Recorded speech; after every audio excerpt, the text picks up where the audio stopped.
Hello and welcome to the show. I am back on Project Cars today, going to be taking a front-wheel drive vehicle around the snowy Nürburgring. You guys had various suggestions. The general consensus wanted to be seeing a touring car take on this track.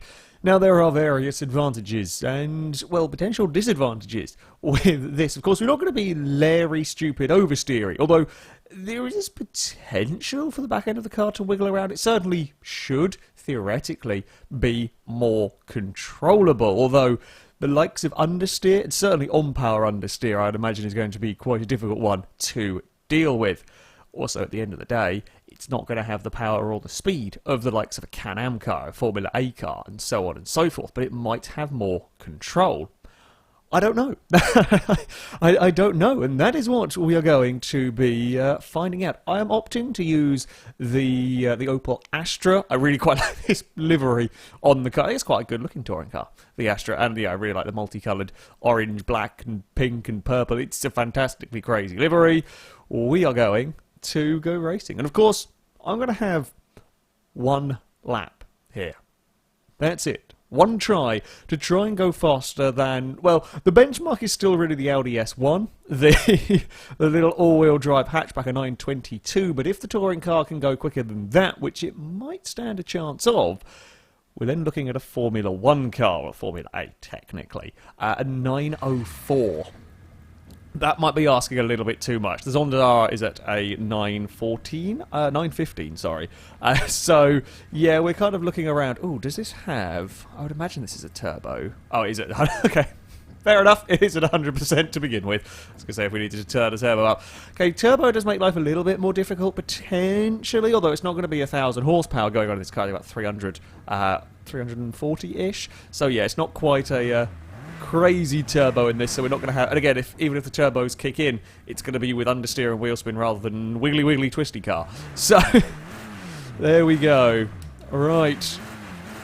Here we go, Astra. Let's go and see what you can do. If an Astra beats a Zonda R around the Nürburgring, I think it'll be quite entertaining. I'm not sure. I think we're going to have the composure and the control out of these corners. It's whether we're going to have... I mean, we're not going to have the downforce of the Zonda R, of the Formula A, for the medium and higher speed sections here.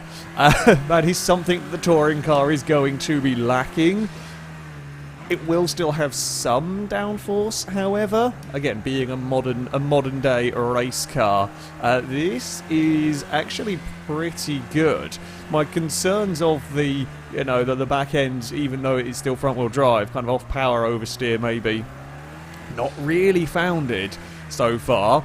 I'm going to have to be careful with the throttle. I have to be careful with the throttle. I can't just jump on the throttle, but we will waste a lot of time through wheel spin. But I can definitely get to that full throttle. I mean, I'm full throttle easily down this next section. Okay. I mean, that's looking pretty good for the Astra. It's pretty good news for the car. We're probably not going to be running flat out into here, though, are we? No, we can carry a lot of speed. I say we can carry a lot of speed, of course. I can be aggressive. We can get away fifth gear, we can do. I can be a lot more aggressive with this car. In fact, by the looks of it, I'm going to be able to be flat out in a surprisingly large number of places. However, like, this flat out is 140. We were doing this in a Formula A, but we were having to be careful. Being careful in a Formula A might be the same as this being ultra aggressive. Oh, brakes. Don't like this corner. This corner's horrible. That downhill braking zone, especially after that fast section, you get carried away with the speed. The speed is very fun, and then it's suddenly panic and slow down for a corner that is downhill in the snow. Very, very easy to lock a wheel. Again, I mean, I've got a lot of confidence in this car, actually, already here. It might only be the first quarter of a lap or whatever, but I have got a lot of confidence in the car just staying stuck on the road, which is nice. Oh, I've turned it a little bit too soon.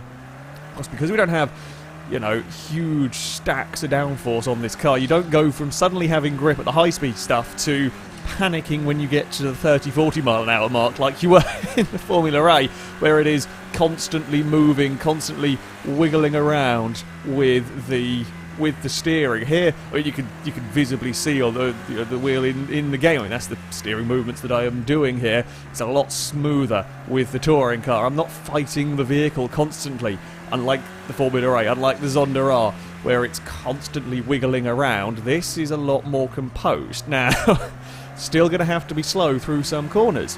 We're still going to get, at the end of the day, we are still on snow. There is a limit to what our tyres can physically do in terms of turning in to these corners, and as you get confidence in the car, it's very easy to try and push those limits that little bit too far.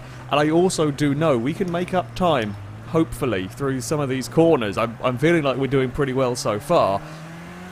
We're not going to enjoy that long straight. The Can-Am Porsche was doing 200 miles an hour down there. In good conditions, these touring cars do about 150, 160 miles an hour. Add on the snow tyres, it's going to increase friction and so on. I mean, we kind of sorted out some of the early straights. We're getting towards the top of 6th gear at about 140. So, yeah, we're going to lose some time down there. We want to be as far around the circuit as we can by the time, as quick as we can up till that point.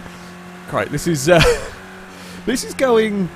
I'm not going to say it because I know if I say it, the curse of the commentator will strike immediately. But a lot of the things that I feared might occur with this vehicle are not really happening, like at all.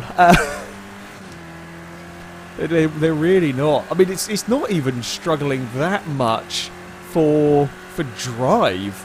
It's not really struggling that much for drive at all out of these corners. It's not sort of sat there spinning its wheels indefinitely waiting to go.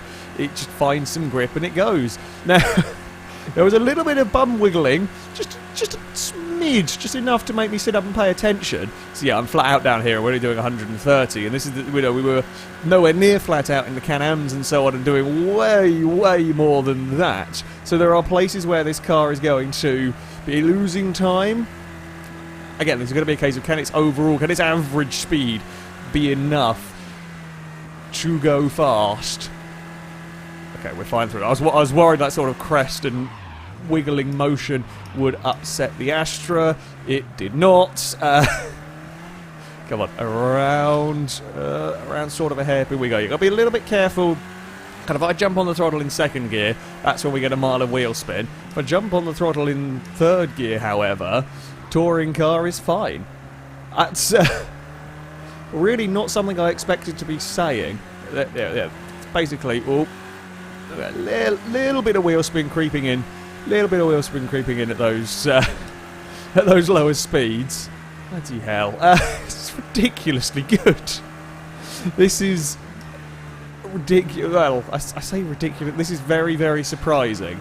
This is very surprising indeed. There's that little bit of a wheel spinny understeery moment as we bounce it across a curb somewhere. I mean, I think looking at the sort of time and the sort of position, we are not that far away. Pretty damn similar actually to the Formula A car. Problem is, we need to be a long way ahead of the Formula A car by the time we get to the long straight. Although the corners at the end of the long straight, this might be better around and so on. I can't believe I am competing against a Formula A car in an Astra. I never thought that would be what I was going to be saying here. I thought maybe, just maybe, we could have an Astra take on a Zonda if it didn't, drive horrendously on this snow. But this car... Oh, I kind of want the Astra. As much as I enjoyed the Formula 1 car in its terrifying glory, I kind of want to be able to beat it in an Astra touring car. Stop getting understeer. Now I'm getting impatient. I'm really trying to get the power down in this car, and there's just that little bit of wheel spin followed by understeer starting to creep in. Still, at the end of the day, got to remember, as much as this is not terrible to drive, there is limits to its grip. There is still limits to the grip we can get on the snow. It might not be wiggling around, I might not be fighting it constantly. I've got bloody airtime. It's snowing on the Nürburgring and I'm getting airtime over the curbs, and the car is absolutely fine with it. The car is absolutely okay with it. Not a problem at all. Why are all rally cars front-wheel drive? You see, this in the snowy conditions, front-wheel drive is definitely considerably better than rear-wheel drive. I mean, all-wheel drive beats everything, but, Front wheel drive is doing a remarkable job here.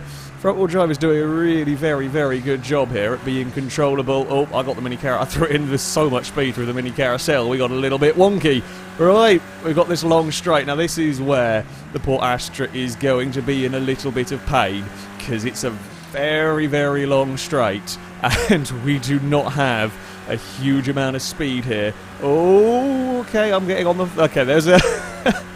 There was some confidence by me as I put my foot down on the exit, and we ran right on towards the grass, shall we say. Now we wait, and there's nothing I can do here. There's kind of the painful part. I mean, I've got no hands on the wheel at that particular point, because that's nothing, and I can't do anything. Come on, Astra, get down here quicker. We've got a few more quarters to go. You might be within a shout of beating a Formula 1 car. Might be the only time. Come on. Go, go. We'll be flat through there, no problem. Now, I do still have to be mindful, of course, of the brakes heading into these next corners. While we might have the grip and so on, we've still got to worry about the slowing down and not locking everything up. Now, this is where the Formula A was horrendous. All of that speed, suddenly lose all of the downforce. There's just one more quarter to go. Now, the Astra will get out of here. Okay, we'll get that power down. Come on, run towards the line. Astra touring car, you're going to do it! We're in a sub 9-minute lap time. It is the first car to go underneath the 9-minute lap time. And we have a new leader. A Formula 1 car lasted at the top of the leaderboard for exactly one episode.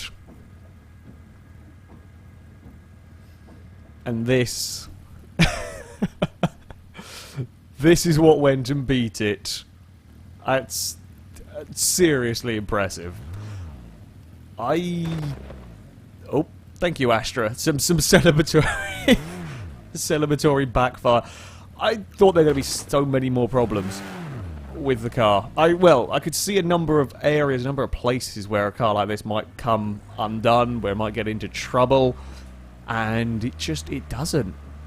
It doesn't. There are a few places where me and my real eagerness to go quickly, I got it a bit wide out of corners as I was starting to really stamp on the throttle. But you can be so aggressive with this car, and it's fine. It's fine with everything, and that's not what I expected to say. Not what I expected at all from the touring car. Sure, it wasn't going to be the Larry bugger in the same way that the rear-wheel drive cars were, but I did expect more problems with rear-end grip. But the balance of this car is incredible.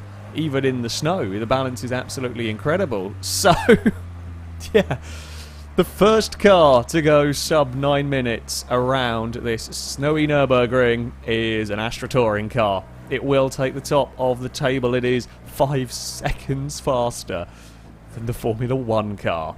It is some 16 seconds quicker than a Zonda R.